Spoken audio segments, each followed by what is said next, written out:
말씀은 신약성경 83페이지 마가복음 15장 16절로 41절까지 말씀입니다. 본문을 한번 읽고 말씀을 들으시면 감사하겠습니다. 이 시간 예배드리는 여러분에게 십자가 보혈의 능력으로 충만하기를 축복합니다. 오늘은 예수님 날 위에 가시면류관 쓰셨습니다. 이런 제목으로 함께 은혜를 나누겠습니다. 다음 주일이 종려주일이자 고난주일입니다. 지금은 그 예수님의 고난을 생각하며 지내는 사순절 기간입니다. 오늘 본문은 예수님의 십자가형이 결정되고 그 형이 집행될 때까지 예수님께서 로마 군병들로부터 희롱을 받으시는 장면입니다. 십자가에 달리신 예수님의 육체적 고통은 말로 다 할 수 없는 고통입니다. 그러나 그 육체적 고통보다 더 큰 고통이 있습니다. 바로 정신적인 고통, 영적인 고통, 즉 내면의 고통입니다. 어떤 성사학자는 예수님을 희롱하는 이 희롱의 순간이 십자가의 고통보다 심리적으로는 더 아프고 힘든 순간이었다고 말합니다. 여러분, 연예인들이 왜 자살을 합니까?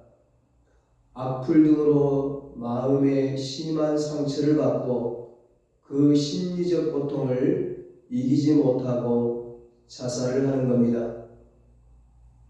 우리 예수님이 얼마나 마음의 심적 고통을 겪으셨을까? 오늘 본문을 보면서 조금이나마 체휼할 수 있습니다. 로마 군병들은 예수님을 총독의 관저로 끌고 들어갑니다.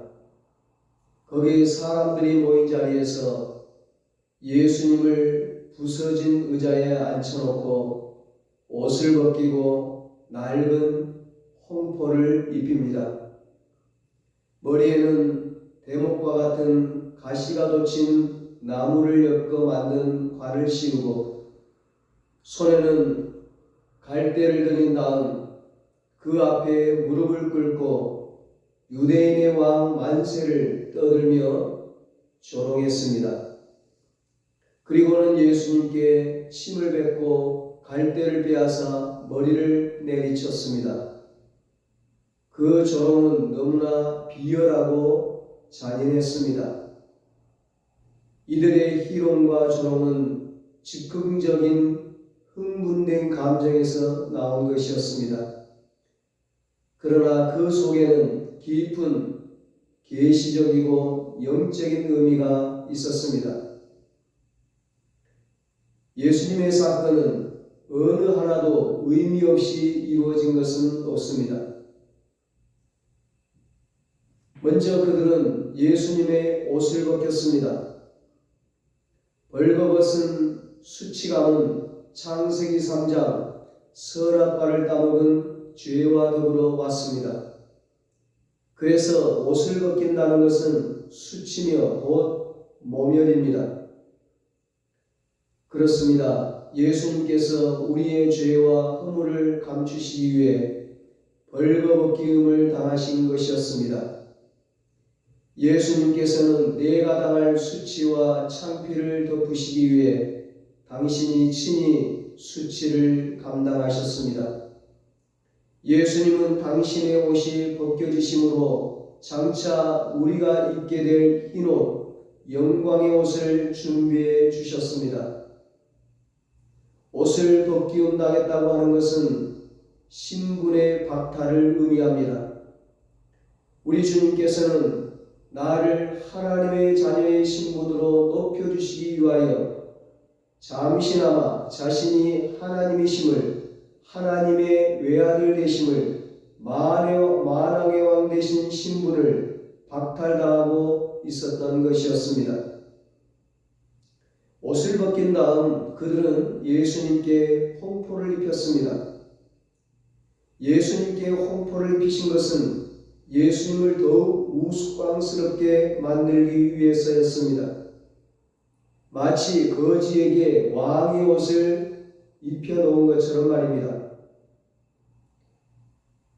복음서를 기록한 마태는 홍포라고 했고 마가와 요한은 자색옷이라고 했는데 사실 자색옷은 황제만이 입을 수 있는 옷이라 아마 로마 군인들이 걸치고 다녔던 홍포, 망토였을 것입니다. 예수님의 홍포는 왕의 홍포가 아니라 죄인의 홍포였습니다. 무슨 의미일까요? 구약 이사야 1장 18절에 말씀합니다. 오라 우리가 서로 변론하자. 너희의 죄가 주홍 같을지라도 눈과 같이 희어질 것이요 진홍같이 붉을지라도 양털같이 희게 되리라. 아멘. 예수님께서는 주홍 노포에 진홍 피를 흘려 주홍 같고 진홍 같은 우리의 죄를 눈과 같이 양털같이 희게 하셨습니다. 이 시간 죄의 무거운 짐으로 괴로워하며 나오신 분 계십니까? 정죄의식에 시달리시는 분 계십니까? 주님을 바라보십시오. 십자가를 바라보십시오. 주님의 보혈을 의지하십시오. 여러분의 죄가 진홍같이 붉을지라도 흰 눈처럼 깨끗하게 될 것입니다. 그렇게 모욕을 당하신 예수님은 사람이 감당할 수 없는 채찍을 맞으셨습니다. 유대 율법에서는 40회 이상 채찍질을 못하도록 규정하고 있습니다. 신명기 25장 3절에 보면 40까지는 때리려니와 이렇게 기록하고 있습니다. 그러나 율법을 알지 못하는 로마 군병들은 훨씬 더 많이 더 잔인하게 채찍질을 했다고 합니다. 십자가형을 지는 죄인은 십자가를 지기도 전에 낙과 못, 짐승의 뼈가 주렁주렁 달린 채찍을 맞았습니다. 역사가들의 기록에 의하면 몸이 약한 죄수들은 채찍을 맞는 중에 그 무자비한 채찍을 견뎌내지 못하고 죽기도 했다고 합니다. 예수님께서 채찍에 맞으신 것은 이사야 선지자의 예언대로 그가 채찍에 맞음으로 우리는 나음을 받았도다. 바로 이 말씀을 이루고 계시는 것이었습니다. 그가 채찍에 맞음으로 나 김집사 이 집사가 나음을 받았도다. 아멘. 그리고 그들은 예수님의 손에 갈대를 들이워 주었습니다. 갈대로 왕의 호를 대신하여 예수님을 조롱한 겁니다. 예수님을 연약하고 보잘것없는 죄수라고 놀린 것입니다. 너가 왕이면 십자가에서 내려와 보라. 너가 하나님의 아들이거든 너가 너를 구원하여 십자가에서 내려오라. 저가 남은 구원하였으되 자기는 구원할 수 없도다. 예수님을 향해 아무것도 할 수 없는 존재라고 놀려대는 것입니다. 그러나 사실 예수님은 영원한 왕이시며 반드시 그들을 아니 모든 인류를 심판하러 오실 심판주이십니다.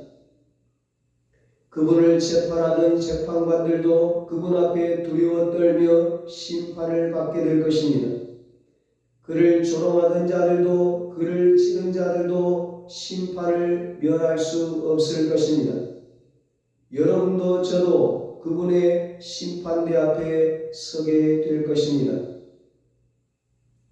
또한 예수님의 머리엔 가시면류관이 씌워졌습니다.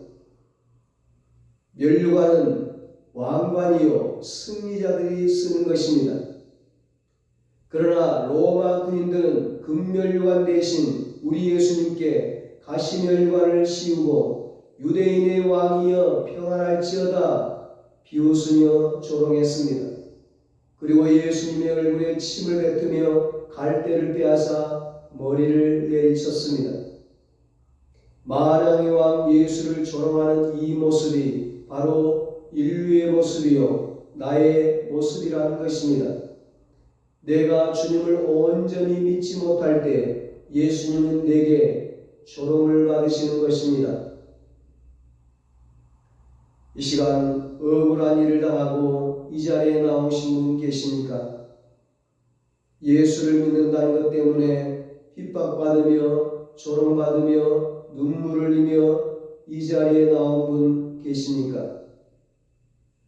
십자가에 달리신 예수님을 바라보십시오. 침뱉음을 당하신 그 얼굴이 어떤 얼굴이었습니까? 천군 천사들이 흠모하는 얼굴이 아닙니까? 수많은 구약의 선지자들이 그토록 보기를 원했으나 결국은 보지를 못했던 그 영광스러운 얼굴이 아니었습니까? 예수님은 이렇게 수없는 고난을 당하셨습니다.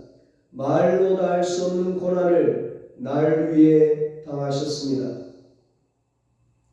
7절에 예수에게 자색옷을 입히고 가시관을 엮어 씌우고 말씀합니다. 예수님이 쓰신 가시면류관, 거기엔 크고도 분명한 의미가 있었습니다. 예수님께서 가시면류관을 쓰심으로 저주의 면류관이 속죄의 면류관이 되었습니다.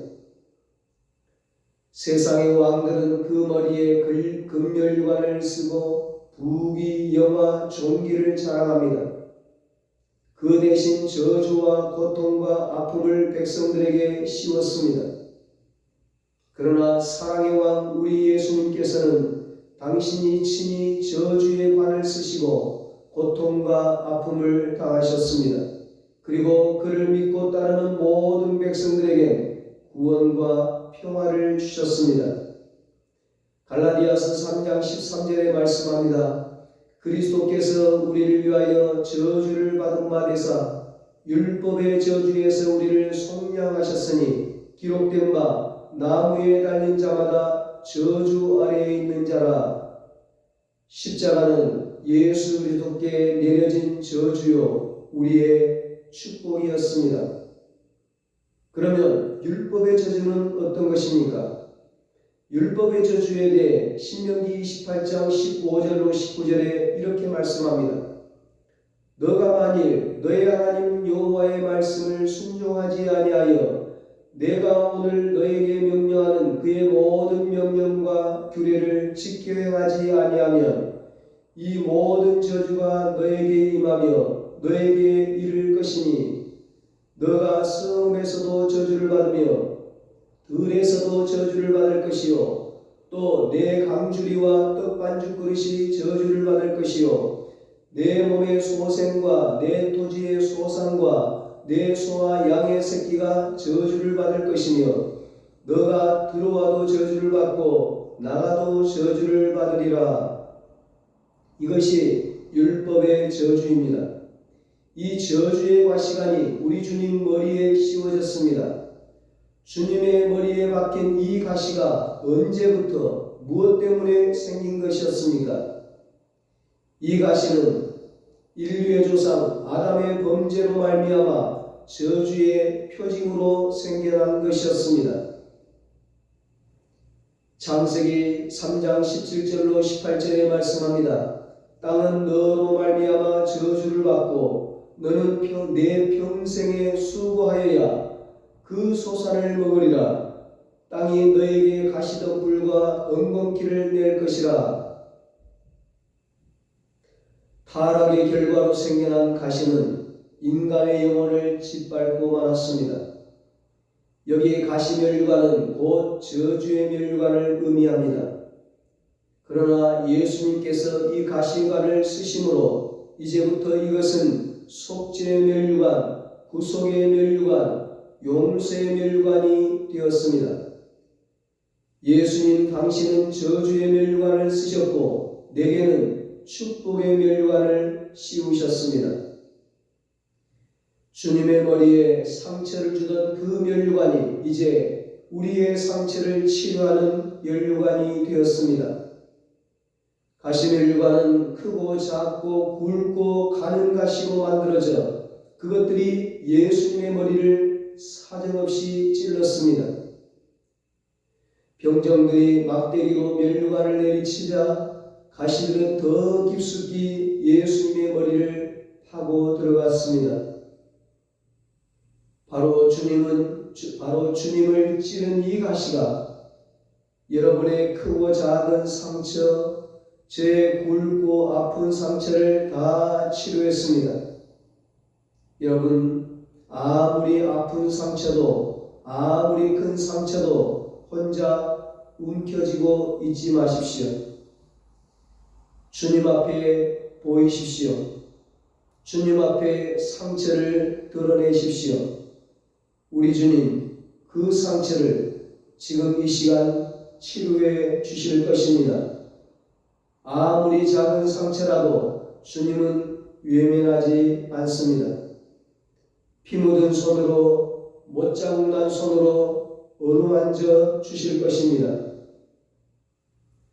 세상에 우리를 찌르는 가시들이 얼마나 많이 있습니까? 가정에도 직장에도 만나는 사람마다 가시가 있고 상처가 있습니다.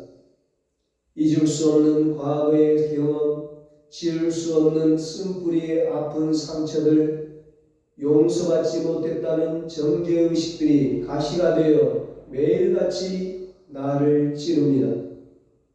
사랑의 상처, 배신의 상처, 말 한마디, 눈짓 한 번도 가시가 되어 서로를 찔러옵니다. 선한 일을 하다가도 상처를 받고 충성하고 봉사하고 하나님 나라의 일을 하다가도 목회를 하다가도 가시에 찔려 울어야 할 때가 있습니다. 가장 거룩한 일을 하다가도 찔릴 수 있습니다. 인간들은 저마다 가시에 찔린 상처로 아파하고 괴로워합니다. 너 혼자 아픈 건 아닙니다. 나도 찔렸고 너도 찔렸습니다. 나도 아프고 너도 아픕니다. 모두가 상처투성이 인생입니다. 이 상처들을 어떻게 고침받을 수 있습니까? 이 세상에 우리의 찢기고 상한 심령을 치료하는 곳은 어디에도 없습니다. 오직 십자가 위에서 가시면류관을 쓰시고 흘리신 예수의 보혈의 피만이 우리의 상처를 치료해 주십니다. 주님이 가시의 찔림으로 우리의 아픔을 치료해 주십니다. 주님 앞에 그 상처를 보이십시오. 주님께 위로가 있고 치료의 능력이 있습니다. 아무리 아파도 도망가지 마십시오. 울며 달려나와 주님의 손을 붙드십시오. 주님은 여러분을 고쳐주실 것입니다. 여러분의 구세주가 되어주실 것입니다. 예수님께서는 가시면류관을 쓰시고 죽으셨습니다. 마치 실패자처럼 보였습니다. 그러나 그 가시면류관은 승리의 면류관이 되었습니다. 예수님은 십자가의 죽음을 부활의 영광으로 바꾸셨습니다. 예수님을 따르는 우리에게도 가시가 있어 우리를 괴롭힐 때가 있을 것입니다. 우리도 예수님처럼 그 고난의 가시를 가지고 승리의 면류관을 만들라 말씀하십니다. 우리의 삶을 치르고 도전해오는 고난이 반갑지 않은 것이 사실입니다. 그러나 하나님께서 우리에게 가시가 오는 것을 막아주시지 아니하시고 가시를 허락하신 분명한 이유들이 있습니다. 그 가시를 가지고 면류관을 엮도록 하신 것입니다.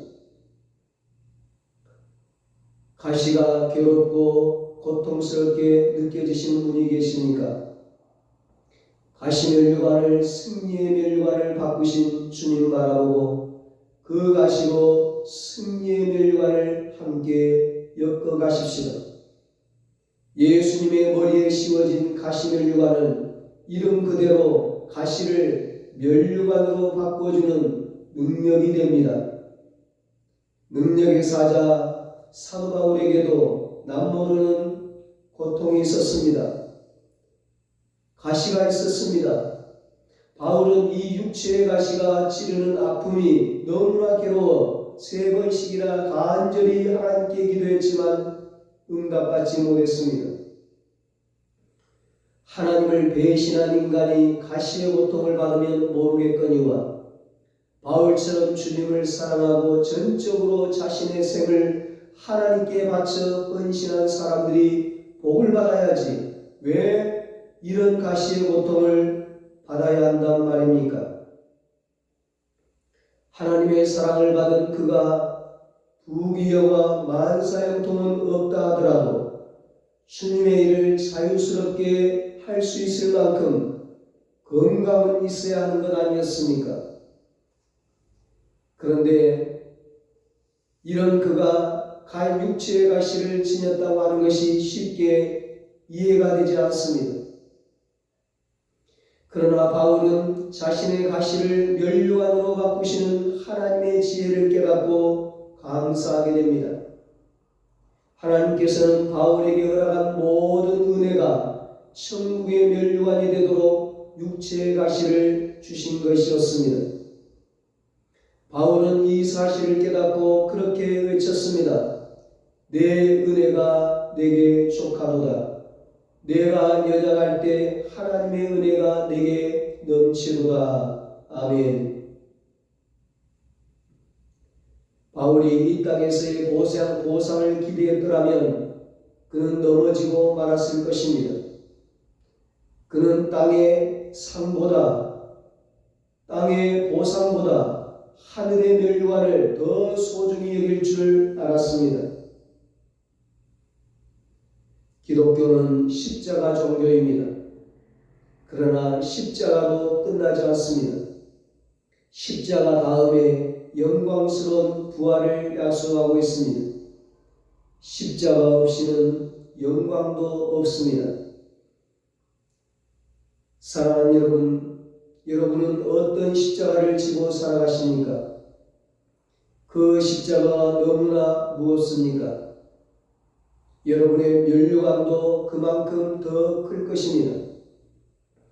여러분에게 맡겨준 사명의 십자가가 너무나 무겁습니까?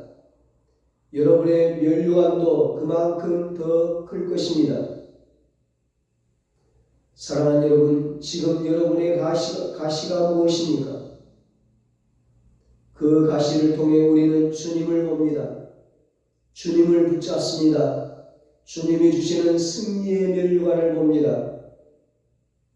여러분이 고난의 가시에 찔려 울고 있을 때 주님은 찾아와 말씀하십니다.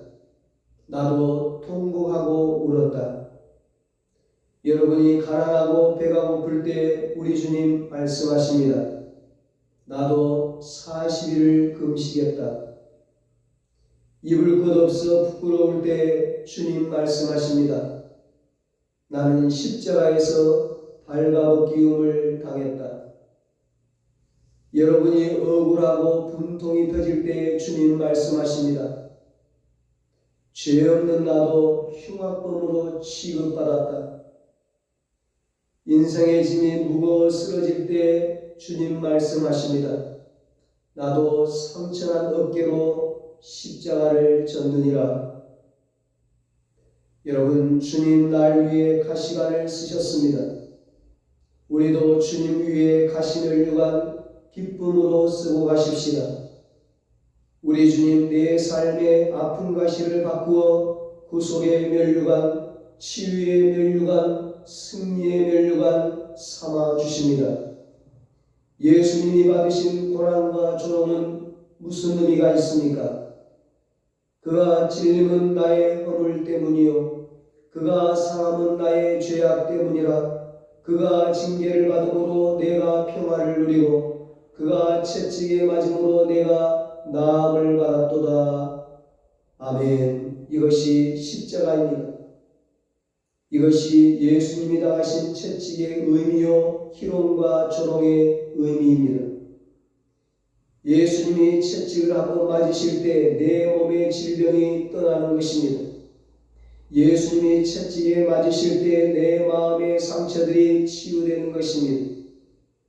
그리스도께서 채찍에 맞아 온몸이 상처투성이가 되고 가시면류관을 쓰시고 뺨을 맞고 조롱을 당하는 이런 일을 당할 때마다 죽었던 내가 다시 회복되고 살아나는 것입니다. 이것이 바로 희롱당하시는 예수 그리스도의 능력, 채찍을 맞으시는 예수 그리스도의 능력입니다. 예수님은 변명하거나 보복하지 않으셨습니다.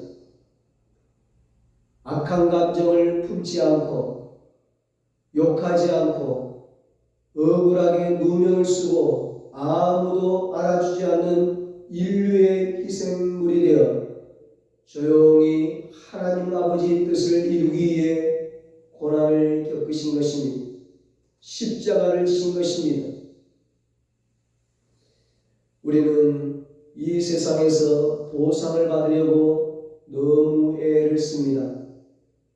직장에서, 가정에서 사람들의 갈등이 무엇입니까? 나를 대접해 주지 않는다는 것이 아닙니까? 내가 이만큼 희생했는데 왜 보상을 하지 않느냐고 섭섭해합니다. 여러분, 그것 때문에 우리 인생의 대부분의 시간을 고민하고 있지 않습니까? 거기에 행복이 있습니까? 거기에 해답이 있습니까? 아무리 보상을 해줘도 보상이 됩니까? 계속 목마른 보상을 요구할 것입니다. 누가 여러분의 착취당한 그 인생을 보상할 수 있습니까? 여러분이 하나님 앞에 가기 전에는 그 보상은 없습니다. 여러분이 하나님 앞에서 채찍을 당하신 예수 그리스도를 만나기 전에는 아무 보상이 없습니다. 여러분, 이 땅의 보상을 포기하십시오. 사람으로부터 오는 보상을 포기하십시오. 잊을 수 없는 과거의 한 억울한 일, 그것을 오늘 잊어버리셔야 합니다. 그래야 보상받을 수 있습니다. 그래야 여러분이 행복합니다. 그 사람에게 복수를 해야 한다든지 어떤 보상을 받아야 한다는 것을 포기하기 전까지는 여러분에게 평화가 없습니다. 여러분에게 행복이 없습니다. 문제가 있으면 예수님처럼 하나님에게로 그 문제를 가지고 가세요. 그리고 울고 싶으면 하나님 앞에서 통곡하고 우세요. 시편 90편 15절에 보면 모세의 기도가 나옵니다. 우리가 화를 당한 연수대로 우리를 기쁘게 하소서.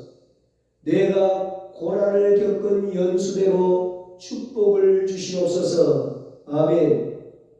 모세처럼 하나님 앞에 나아가 기도하십시오. 그러면 하나님이 화를 당한 연수대로, 고난을 겪은 연수대로 축복해 주십니다. 갚아주시고 보상해 주십니다. 이런 은혜가 우리 모두에게 있게 되기를 예수님의 이름으로 축원합니다. 기도하겠습니다. 하나님 아버지, 예수님 가시면류관 쓰심으로 우리에게 속죄의 면류관, 치유의 면류관, 승리의 면류관을 씌워주시니 감사합니다. 우리도 끝까지 십자가 붙들고 하나님 앞에서 영광의 면류관, 축복의 면류관 받아쓰게 하여 주시옵소서. 이제는 우리 주 예수 그리스도의 무한하신 은혜와 하나님 아버지의 사랑하심과 성령님의 위로하시고 교통하시고 영원토록 함께 하시는 은혜가 끝까지 십자가 붙들고 영광의 면류관 축복의 면류관 받아쓰기로 다짐하는 사랑하는 모든 성도들과 저들의 가정과 자녀들과 사업과 직장 위에 이제로부터 영원토록 함께 있을지어다. 아멘.